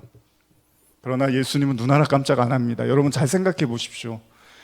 유대인들의 환심을 살려면 유대인들의 마음을 좋게 해줘야 되잖아요. 유대인들이 그동안 열심히 한 걸 인정해주고, 그래 너희들이 열심히 했는데 이제 더 하나님이 원하는 방향으로 가보자, 이게 아니라 아예 유대인들한테 대놓고서 막 회개해라, 심판받는다, 이런 얘기를 하니까 유대인들하고 계속 사이만 안 좋아지는 거예요. 여러분 할 말은 하는 사람들 있잖아요. 그런 사람들 어떻게 좋아하십니까? 보기에는 좋은데 나한테 그렇게 하면은 기분 안 좋잖아요. 할 말을 하는 사람, 저 사람은 참 할 말을 하는 멋져. 그런데 나한테 그렇게 해봐요. 그럼 좋지는 않을 거 아니에요. 근데 예수님은 타협이라는 게 없어요. 뭔가 좀 분위기를 좋게 해주고 사람들하고 이렇게 유들이 있어야 되는데 그러면 좋잖아요, 사람들. 근데 예수님은 그렇게 안 하더라는 거예요. 여기 예레미야 28장 보면 재밌는 말씀이 있는데, 구약의 이스라엘 백성들이 바벨론의 침략을 받습니다. 그러면서 이스라엘 백성들이 많이 포로로도 가고 예루살렘 성전에 있는 기물들을 빼앗기게 되는데, 이때 이스라엘이 굉장히 수치를 당합니다. 왜? 하나님의 민족이 이방 민족에게 침공을 받아서 다 뺏겨버린 거예요. 이때 한 사건에 대한 언급인데, 예레미야 28장 1절에서 4절인데 제가 읽어드릴게요. 그 해 곧 유다 왕 시드기야가 다스리기 시작한 지 4년 5대 달, 기브온 아술의 아들 선지자 하나냐가 여호와의 성전에서 제사장들과 모든 백성이 보는 앞에서 내게 말하여 이르되, 만군의 여호와 이스라엘의 하나님이 이같이 일러 말씀하시기를, 내가 바벨론의 왕의 멍에를 꺾었느니라. 내가 바벨론의 왕 느부갓네살 왕이 이곳에서 빼앗아 바벨론으로 옮겨간 여호와의 성전 모든 기구를 2년 안에 다시 이곳으로 되돌려 오리라. 내가 또 유다 왕 여호와김의 아들 여고니아와 바벨론으로 간 유다 모든 포로를 다시 이곳으로 돌아오게 하리니 이는 내가 바벨론의 왕의 멍에를 꺾을 것임이라. 여호와의 말씀이니라. 이게 무슨 말씀이냐면, 이스라엘 백성들이 이제 그 바벨론이라는 나라의 침공을 받고 사람도 포로로 보내고 성전의 기물도 뺏기고 하면서 수치스러워하고 있을 때 한 선지자가 등장을 합니다. 그러면서 그 선지자가 뭐라고 하냐면 이런 얘기를 해요. 하나님이 이 모든 것들을 2년 안에 해결해 줄 거라고 해요. 2년 안에. 바벨론으로 돌아간 모든 포로도 돌아올 것이고, 그리고 빼앗긴 모든 성전의 기물도 다 찾게 될 거야라고 2년을 엄포를 합니다. 이스라엘 백성들 들었을 때 얼마나 기분이 좋았을까요? 그래, 우리가 언제쯤 회복이 될 수 있을까라고 생각을 했는데 2년이 지나면 모든 게 회복될 거라고 하는 하나님의 말씀을 자기가 선포를 하고 있는 거예요, 백성들 앞에서. 그런데 진짜 하나님하고 소통하고 있었던 선지자가 따로 있었습니다. 그러니까 이 하냐냐라는 선지자는 하나님하고 진짜 소통을 한 게 아니라 자기가 이렇게 봤을 때 기도를 하다 보니까 하나님이 2년 정도면 돌아올 거야, 어떤 자기 느낌을 가지고서 사람들을 이렇게 말을 한 거예요. 근데 사람들도 얼마나 좋아해요, 하나님이 2년 안에 다 회복시켜 주겠다고 하니까. 이때 예레미야라는 선지자가 등장하는데 이 사람이 하나님과 진짜 소통을 하고 있었죠. 예레미야 28장 15절 17절 같이 읽어보겠습니다. 시작. 선지자 예레미야가 선지자 하냐냐에게 이르되 하나냐여 들으라. 여호와께서 너를 보내지 아니하셨거늘 내가 이 백성에게 거짓을 믿게 하는도다. 그러므로 여호와께서 이와 같이 말씀하시되 내가 너를 지면에서 제하리니 내가 여호와께 패역한 말을 하였음이라. 내가 금년에 죽으리라 하셨느니라 하더니 선지자 하나냐가 그 해 7째 달에 죽었더라. 성경을 보시면 거짓말, 잘못된 말을 했던 그 하냐냐라는 선지자에게 예레미야가 말을 하죠. 그거 정말 하나님이 주신 말씀 맞아? 하나님이 정말 그렇게 말하셨어? 아닐 거야. 만약에 그렇지 않으면 너는 죽을 거야 라고 했는데 정말로 죽어버린 거예요. 여러분, 백성들 향해서 거짓말을 한 하냐냐는 결국 죽게 됩니다. 여러분, 이게 죽을 만큼 잘못한 건가요? 그렇게 말할 수도 있잖아요. 여러분, 목사님들이 오늘날 이게 다 주님의 뜻이에요, 주님의 음성을 들었어요, 주님의 말씀이에요, 얼마나 많은, 저도 그렇지만 저도 여지껏 목회해오면서 많은 성도분들에게 희망 주려고 했던 수많은 말들이 있거든요. 근데 안 들어진 얘기들도 더 많거든요. 그럼 죽어야죠. 하나님이 그렇게 얘기 안 했는데 제가 혼자 그렇게 말한 거니까. 여러분, 오늘날 우리는 수없이 많은 하나님 음성 들었다고 하는 얘기들을 얼마나 많이 듣는지 모릅니다. 그러면서 때때로 사람들이 그것 때문에 겁을 먹기도 하고 또 때때로 그것 때문에 희망을 갖기도 합니다. 근데 시간이 지나면 다 알게 됩니다. 그게 거짓말이었는지 진실이었는지. 문제는 뭡니까? 하나냐가 거짓말하려고 작정하고 하진 않았을 거예요. 자기 딴에는 기도를 했는데 왠지 2년이면 해결이 될 것 같다는 그런 기묘막측한 신묘한 느낌이 와서 얘기를 했을 거예요. 그리고 사람들도 얼마나 듣고 희망이 됐을 거예요. 그런데 하나님은 그것도 안 된다는 거예요. 진짜 하나님의 의중을 정확하게 얘기를 하라는 거죠. 여러분, 인간은 외로운 존재입니다. 그래서 누군가 나를 위로해주는 따뜻한 말 한마디에 솔깃합니다. 때때로 내 심장과 내 쓸개까지도 다 내어주고 싶은 게 사람 마음입니다. 자, 희망을 이야기하고 결국 다 잘 될 거야 라고 말해주면 사람들은 다 위로를 받습니다. 근데 문제는 구원은 그런 얘기가 아니에요. 구원은요, 좋은 게 좋은 거야 라고 할 수 있는 문제가 아닙니다. 왜냐하면 구원의 주체는요, 목사도 아니고 여러분도 아니고 하나님이기 때문입니다. 하나님이 기준이고 하나님이 심판하셔서 천국 보내고 지옥 보내는 거지, 목사가 봤을 때 나한테 잘해주고 내 말 잘 들으면 그거 아니죠. 또 여러분들 마찬가지고, 여러분들이 내 스스로가 봤을 때가 아니라 정말로 하나님의 말씀과 하나님의 그 주체 되시는 그 기준에 따라서 구원은 이루어지기 때문에 우리가 보았을 때 흡족해서 될 문제가 아니라는 거예요. 하나님이 인정하지 않으면 안 될 문제고 하나님이 인정하면 되는 문제라는 거죠. 그런데 우리는 그 구원을 가지고 선심 쓰듯이 이야기할 때가 많습니다. 어떤 교회는 그냥 교회 처음 나오면 딱 일어나자마자 이제 나는 구원받았습니다로 시작하는 그런 경우도 많습니다. 그냥 교회 발 딱 내디디는 그날 그 사람은 구원받은 사람이에요라고까지 얘기를 합니다. 예수님은 어떤 이들의 병을 고쳐주고 하나님의 나라가 임했다고도 말씀하지만 니고데모에게는 거듭나지 않으면 하나님 나라에 못 들어간다고도 말씀을 하십니다. 다시 말하면 사람의 기분이나 그 사람에게 인정받고자 구원을 두리뭉실하게 말씀하신 적이 단 한 번도 없었다는 겁니다. 여러분, 거짓 선지자 하냐냐가 죽은 이유가 뭐냐면요, 같이 한번 읽어볼까요? 예레미야 29장 8절 10절까지입니다. 시작. 만군의 여호와 이스라엘의 하나님께서 이와 같이 말하노라. 너희 중에 있는 선지자들에게 점쟁이에게 미혹되지 말며 너희가 꾼 꿈도 고지 듣고 믿지 말라. 내가 그들을 보내지 아니하였어도 그들이 내 이름으로 거짓을 예언함이라. 여호와의 말씀이라. 여호와께서 이와 같이 말씀하시니라. 바벨론에서 70년이 차면 내가 너희를 돌보고 나의 선한 말을 너희에게 성취하여 너희를 이곳으로 돌아오게 하리라. 왜 죽었냐면요, 하나님이 70년이 걸린다고 하셔요. 모든 게 회복되는데 걸리는 시간이 70년이라고 했는데 하냐냐라는 선지자는 2년 만에 해결될 것처럼 사발, 속된 말로 거짓말을 치는 거죠. 물론 본인이 악의적인 건 아니었을 겁니다. 우리는 이런 말을 많이 듣습니다. 긍정적인 사고를 하십시오. 부정적인 말은 피하십시오. 좋은 것만 보고 좋은 것만 생각하십시오. 물론 우리는 그렇게 살아야 됩니다. 지금 여러분들도 그렇게 사셔야 됩니다. 그게 분명히 정신건강에는 좋습니다. 근데 구원은 그런 얘기가 아니라는 거예요. 구원은 사람의 기분이나 생각에 비율을 맞추는 것이 아니라 하나님의 뜻과 하나님의 생각과 하나님의 말씀이 무엇인지를 더욱더 연구하고 기도하면서 묵상하면서 깨닫는 게 초점이 있는 거지.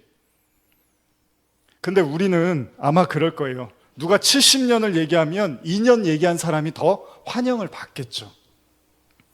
2년을 말하는 사람 앞에서 70년을 말하면 70년 말하는 사람은 찬밥 신세가 될 거예요. 저리 가세요. 자꾸 그런 얘기 하지 마세요. 2년이면 될 거라는 희망을 주셔야죠. 뭔 70년이 걸린다. 그런 얘기 좀 하지 마세요. 이렇게 될 거라는 거예요. 왜 좋게 말해주지 않습니까? 아무리 그래도 희망 있는 말을 해야지 혼자 그렇게 잘난 척만 하십니까? 좀 남들이 공감할 수 있는 얘기를 하십시오. 이렇게 말을 할 거라는 거죠. 여러분, 어떻게 우리는 진짜와 가짜를 구분할 수 있을까요? 지금 여러분들이 처해 있는 직면해 있는 삶에 만약에 많은 문제들이 있다면 여러분들 혼자서 이 일들은 이렇게 해결이 되겠지, 결국은 이렇게 될 거야, 많은 생각들이 있고 또 주변에서 많이 조언을 해줄 겁니다. 근데 어떻게 우리는 진짜 하나님의 뜻을 발견할 수 있을까요? 요한복음 6장 67절에서 71절까지의 말씀을 또 함께 같이 보겠습니다. 시작. 예수께서 12 제자에게 이르시되 너희도 가려느냐? 시몬 베드로가 대답하되 주여, 영생의 말씀이 주께 있사오니 우리가 누구에게로 가오리이까? 우리가 주는 하나님의 거룩하신 자인 줄 믿고 알았사옵나이다. 예수께서 대답하시되 내가 너희 12를 택하지 아니하였느냐?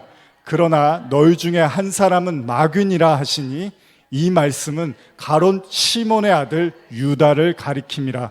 그는 12 중에 하나로 예수를 팔자러라. 제가 이렇게 가론 유다 얘기하면서 누구 이렇게 눈을 마주치면 괜히 나를 오해하지 마시고요. 잠시만요.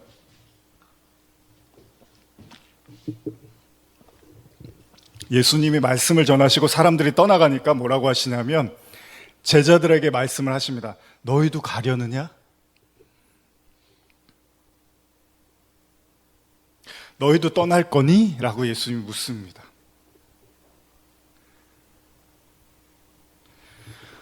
복음을 따른다는 것은 결코 쉬운 일이 아니라는 겁니다.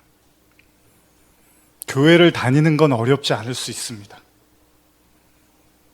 매주 일요일마다 시간을 내서 예배에 참석하고 사람들과 어울리고 기도하고 서로 북돋아주고, 여러분 저기 동호회 가면 다 산에 동호회나 축구 동호회 가도 다 그런 일들 합니다. 개모임 가셔도 그렇고 다 정기적으로 만나서 서로 위로해주고 어려운 거 있으면 도와주고 다 합니다. 예배만 안 드릴 뿐이죠. 근데 그 예배도 우리가 어렵고 힘드니까 이제 드리는 거잖아요. 그러면 그냥 신앙생활, 교회 생활이라는 건 그렇게 어렵지 않을 수도 있어요. 근데 지금 예수님은 그런 얘기를 하는 게 아닙니다. 그런 건 유대인들이 더 잘했습니다. 주일 성소 이런 건 유대인들이 너무나 잘했습니다. 안식을 지키고 하는 건. 근데 지금 예수님이 그런 얘기를 하는 게 아니라 구원의 좁은 문에 대한 이야기를 하시는 거죠. 느닷없이 예수님은 제자 중에 한 사람 마귀라고 얘기를 하십니다. 여러분들이 잘 알고 있는 가룟 유다에 대한 얘기를 하시는 겁니다. 유다가 왜 예수님을 팔죠? 은 30냥에 예수님을 팔아버리죠. 그래서 성경은 유다를 도적이라고까지 얘기를 합니다. 그러니까 돈을 사랑해서 예수님을 판 것처럼 유다를 얘기를 합니다. 근데 여러분 오늘 한번 잘 생각해 보세요. 지난주하고 제가 2주에 걸쳐서 말씀을 나누는데 왜 오병이어의 기적으로 시작해서 요한복음 6장의 마지막에 느닷없이 가룟 유다로 끝날까요? 많은 사람들이 궁금해하는 질문 중에 하나가요, 유다에 대한 이야기입니다. 뭐냐면 왜 그는 예수님이 택한 제자였는데 예수님을 배신했을까? 뭔가 예수님이 실수한 게 아닐까? 저는 이런 얘기 되게 많이 들어봤어요. 여러분들도 혹시 그런 생각을 해보셨나요? 왜 예수님이 12제자를 택하셨는데 가룟 유다는 실패한 제자로 남았을까? 예수님이 근데 뭐라고 하시는지 보세요. 70절 한 번 더 읽어보실까요? 6장 70절입니다. 시작. 예수께서 대답하시되 내가 너희 12를 택하지 아니하였느냐? 그러나 너희 중 한 사람은 마귀니라. 이 본문을 보면요, 12를 택했는데 한 사람은 마귀로 택했다는 거예요. 그러니까 마귀라는 걸 알고 택했다는 얘기를 하는 거죠. 그러니까 예수님은 뭐 이렇게 택해서 애썼고 노력했는데 가룟 유다가 이렇게 돌변할 줄 몰랐어, 이 얘기는 아니었다는 거예요. 처음부터 알고 택했다는 거잖아요. 그렇죠? 자, 예수님은 베드로도 그렇고 유다도 그렇고 자기를 부인할 걸 다 알았어요. 제자들이 십자가에서 다 도망갔으니까. 얼마나 무서운 얘기입니까? 처음부터 다 보고 계시고 알고 있었다는 거잖아요. 그러니까 예수님은 가룟 유다가 무슨 얘기만 하면 다 알고 있는 거예요. 왜 저런 얘기를 하고 있는지, 무슨 생각을 하고 있는지, 뭐 때문에 나를 따라다니는지를 예수님은 다 보고 계시는 거예요. 누구만 모르죠? 유다만 모르고 있는 거예요. 유다만. 사람들의 배고픔을 달래주던 오병이어의 기적과 배를 타고 풍랑에서 두려워 떨던 제자들에게 무리를 걸어와서 살리셨던 주님이 느닷없이 왜 너희 중 하나가 마귀라고 말씀을 하셨을까요? 그리고 이 이야기를 들었을 때 제자들의 반응은 어땠을까요? 아마 이런 생각을 했을 거예요. 당황하면서 그래도 나는 아니겠지. 다 그랬을 거예요. 다. 근데 왜 하필 예수님이 지금 저 얘기를 하실까라는 생각을 했겠죠. 궁금할 겁니다. 여러분들은 어떻게 생각하십니까? 왜 갑자기 예수님이 십자가를 질 것도 아닌데 당장 십자가를 지고 죽어야 되는 그런 상황이면 이해를 하겠는데 좋은 일이 막 일어나고 좋은 얘기를 하다가 갑자기 한 사람이 마귀다 이런 얘기를 하셨을까요? 분명한 게 있다면 예수님은 분명히 확실하게 미리 말씀을 다 하셨습니다. 그런데 유다는 마지막 순간까지도 자기가 마귀였다는 사실을 못 받아들이고 있었어요. 사실 모든 제자들이 예수님이 십자가를 질 때 다 도망갑니다.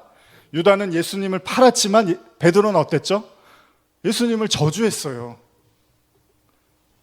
그리고 자신이 예수의 제자가 아니라고 3번이나 강하게 부인했습니다. 베드로는.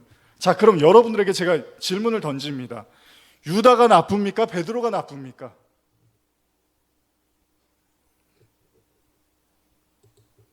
마태복음 16장 23절에 이렇게 기록되어 있습니다. 예수께서 돌이키시며 베드로에게 이르시되 사탄아 내 뒤로 물러가라. 너는 나를 넘어지게 하는 자로다. 내가 하나님의 일을 생각하지 아니하고 도리어 사람의 일을 생각하는도다.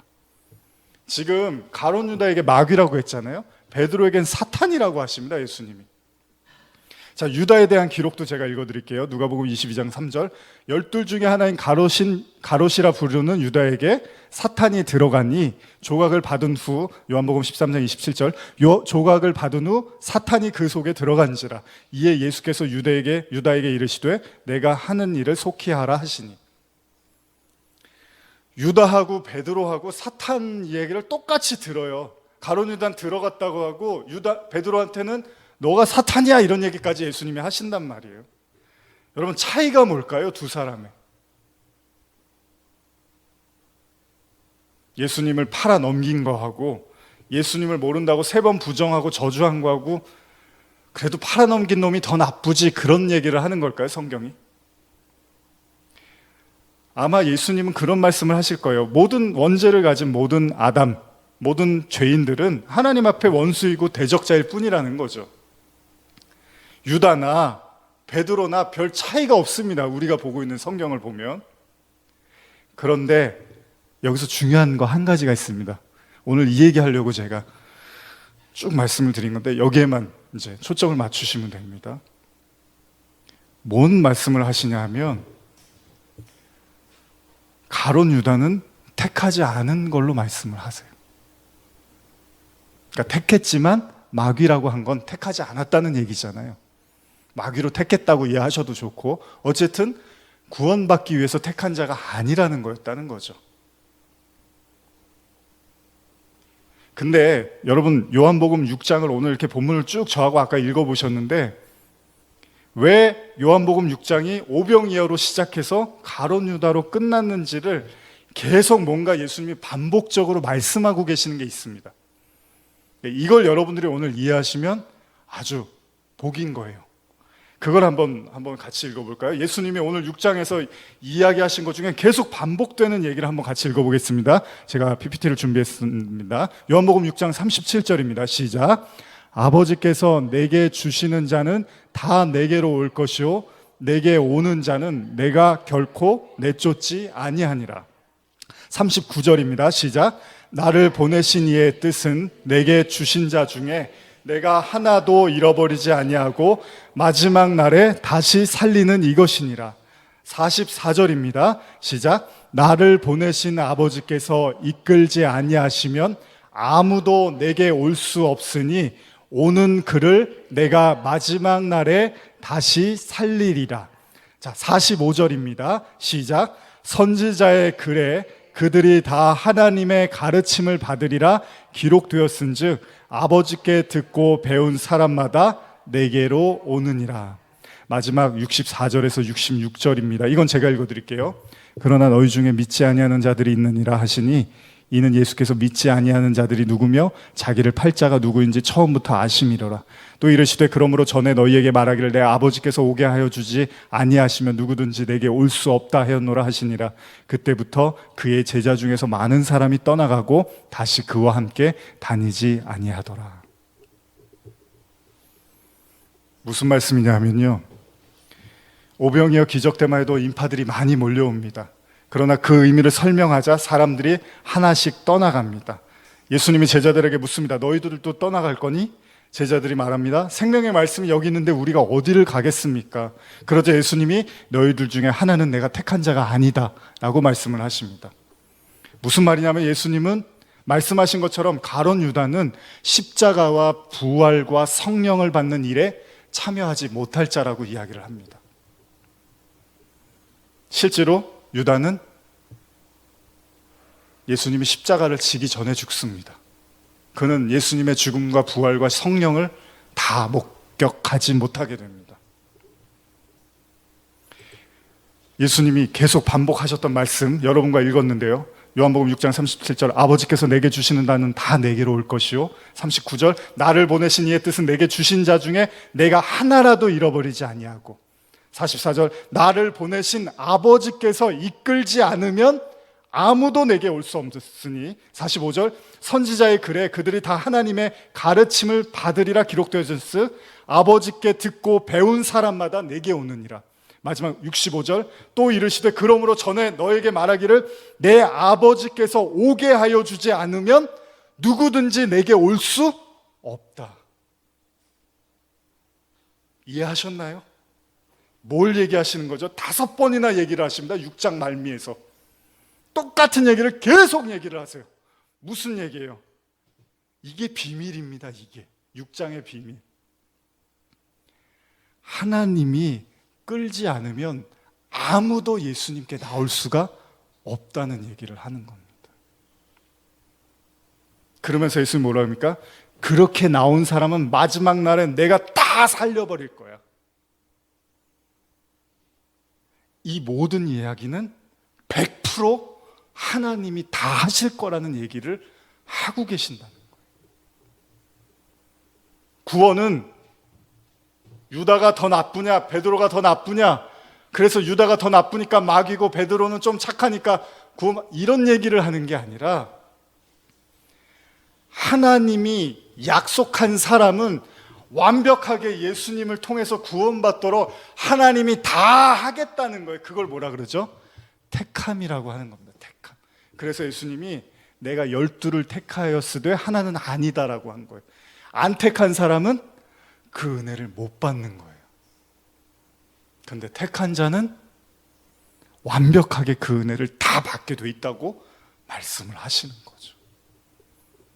그럼 또 이런 얘기하면 그럼 뭐 될 대로 될 사람은 되고 안 될 사람은 안 돼. 이런 얘기가 아닙니다. 이건 아주 유치한 얘기고, 여러분과 저의 삶에서 결국 하나님의 택한 백성은 끝없이 하나님을 갈망하게 돼 있다는 거예요. 어느 순간에 머물러서 이 정도면 됐지 이게 아니라 하나님이 내 안에 온전히 충만해질 때까지 우리는 끝없이 하나님을 목말라하고 하나님을 찾고 기도하고, 제가 지난 수요일 날 저는 당연히 성도분들이 기도를 할 거라고 생각을 하고 그렇게 이제 왔는데, 가만히 생각해 보니까 꼭 그렇지도 않을 거란 생각이 든 거예요. 그래서 이제 수요일 날 예배를 마치고 기도회를 좀 했었는데, 기도들 하시죠, 집에서? 기도들 하고 계시는 걸로 제가 알겠습니다. 하고 계시는 분들 있습니다, 이 안에. 당연히 기도는 하는 거죠.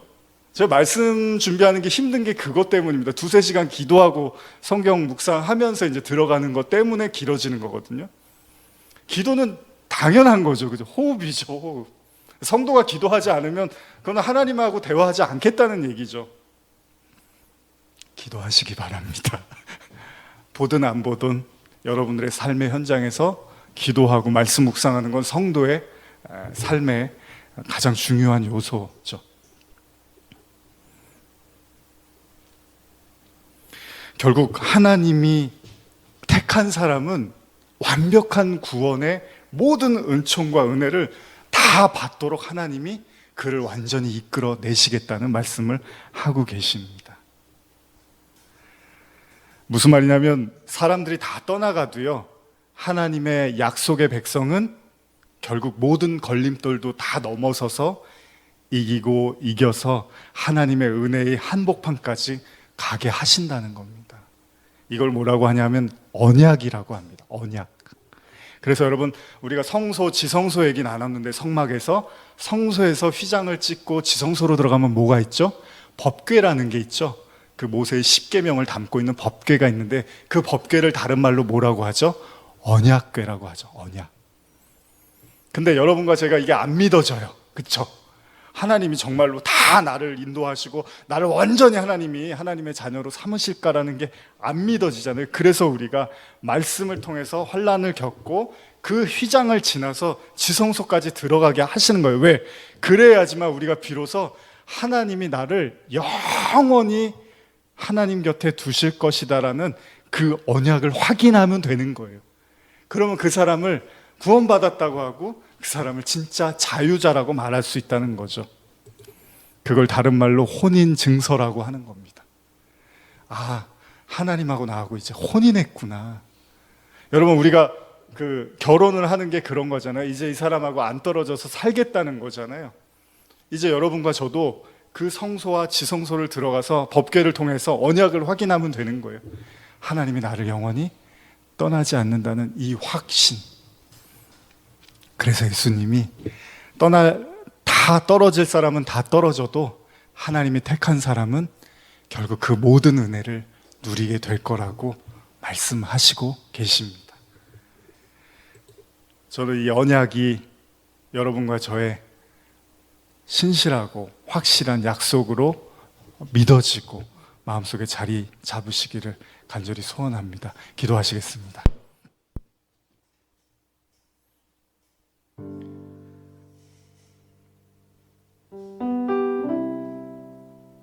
우리 말씀을 생각하면서 잠깐 기도하는 시간을 좀 갖겠습니다. 혹시 불안하고 두렵고 마음의 무거움이 찾아오신다면, 여러분, 하나님은 가룟 유다 베드로의 잘잘못을 누가 더 잘못했느냐를 지금 이야기하시는 게 아닙니다. 우리는 다 가룟 유다와 같고 우리는 다 베드로와 같은 사람입니다. 다르지 않습니다. 그러나 중요한 건 우리가 하나님의 약속을 확인하는 것입니다. 우리가 하나님의 그 언약을 확인하는 것입니다. 오늘 이 시간에 잠깐 우리 같이 기도하실 때 내 안에 정한 마음을 주시고 흔들리지 않는 믿음을 주시옵소서. 오직 하나님의 은혜로만 살아갈 수 있는 나, 전쟁은 나에게 속한 것이 아니라 하나님께 속하였음을 고백하며 오직 믿음으로만 살게 해달라고 우리 잠깐 기도하시겠습니다.